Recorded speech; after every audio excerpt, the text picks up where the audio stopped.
The remainder game is kind of neat. Practicing division is key. So having the correct models for supporting that is very, very key. Even these guys. Now, I will be showing with array-based models. So, this game, 2 to 4 players, a 10-sided die, and a counter per player. No, I prefer whiteboard markers. Okay, counters slide around and move and get frustrated and get flicked around. Okay, lost. Yes, these wear out, but I find they don't fall. Players place their counters on the start, then take turns to throw the dice.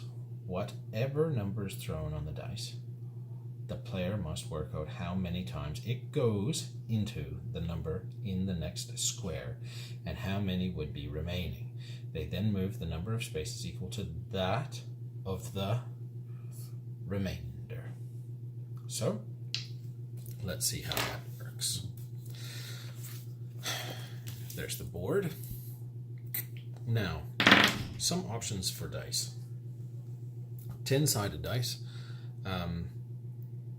come in dice that have the numeral 10 on it, so 1 to 10, and thankfully the 9 and 6 may have a dot or a line on them, but they also come with 0 or dot patterns, which I love as well.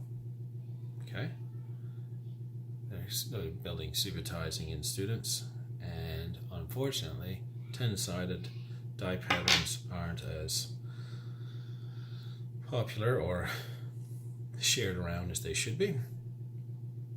Today I'll use this one. It's a 10-sided die with a 0. Let's see how it works. So the statement said, take turns throwing the die. You roll it. You have to work out how many times it goes into the number in the next square and how many would remain. You get to move the remainder. All right, so I'm at the start point. My next number is 35. I roll a 0.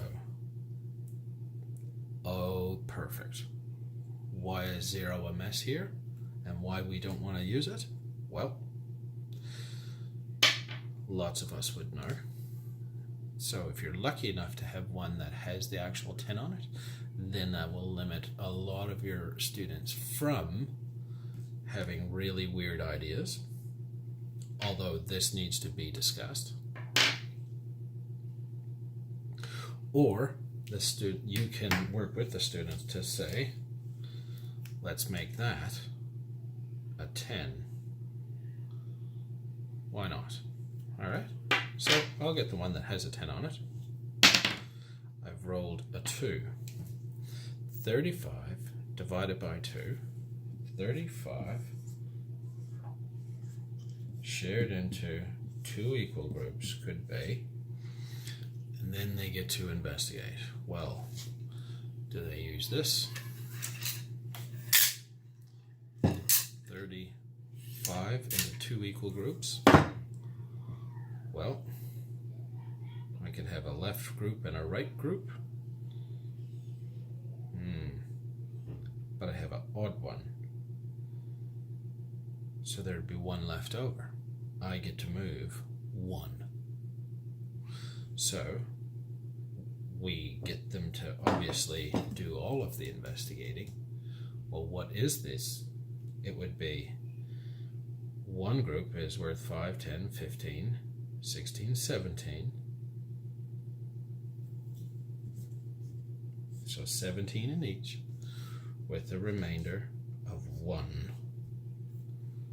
Okay, how would that look here? I really like doing this with square tiles. It works the best for me. 35 in 2 groups. That's kind of easy. I have a space where I can obviously share it out. And go 10, 20, 30, 31, 32, 33, 34, 35. This is my remainder. Okay, I get 1 remainder. So now I'm here. The next roll I do, when it's my turn, would be 10. So 16 divided by 10.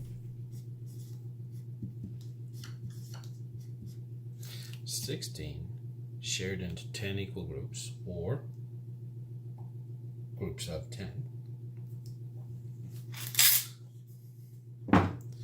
16 shared into groups of 10 would leave a lot left over. 6 of them. That's helpful for letting me go somewhere. 1 group of 10 and the remainder of 6. 1, 2, 3, 4, 5, 6. And away we go around that horn. The winner is the first one. Horn. But model. That's why I certainly like using the square tiles, not the cubes, the tiles.